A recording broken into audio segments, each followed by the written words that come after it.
দর্শক, breaking news. New Zealand এই দলের বিপক্ষে দ্বিতীয় ওয়ানডে নুরুল হাসান সোহান ও অঙ্কনের সেঞ্চুরির ব্যাটিং ঝড়ে আজকের ম্যাচে রানের পাহাড় গড়েছে বাংলাদেশ।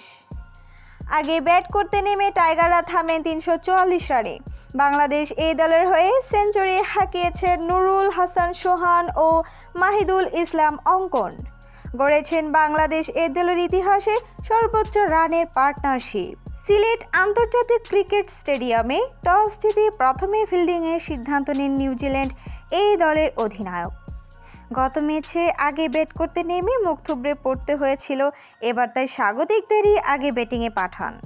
দলীয় 12 রানেই বাংলাদেশ হারায় পারভেজ হোসেন ইমনকে। 10 বলে 8 রান করে ইমন সাজ করে ফিরলে প্রতিরোধ গড়ে তোলেন নাইম শেখ ও এনামুল হক বিজয়। দুজনে গড়েন 73 রানের পার্টনারশিপ।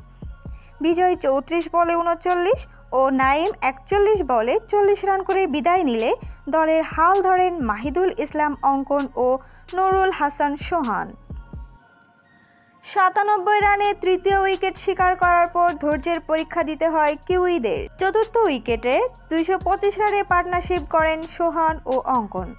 দুজনই তুলে নেন সেঞ্চুরি। 101 বলে 60টি করে 4 ছক্কায় 112 রান করে সোহান থামেন দলীয় 322 রানে। ততক্ষণে পার্টনারশিপ হয়ে গেছে 225 রানের। সোহানের বিদায়ের পর মোসাদ্দেককে অপর প্রান্তে রেখে অঙ্কনও পূর্ণ করেন সেঞ্চুরি।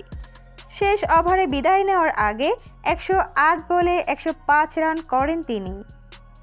শেষ পর্যন্ত নির্ধারিত 50 ওভারে 4 উইকেট হারিয়ে 344 রান দাঁড়ায় বাংলাদেশ এই দলের সংগ্রহ।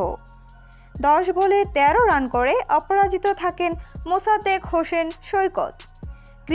ক্রিজে নামলেও মাত্র 1 বল ব্যাট করার সুযোগ পান শামীম হোসেন পাটোয়ারি।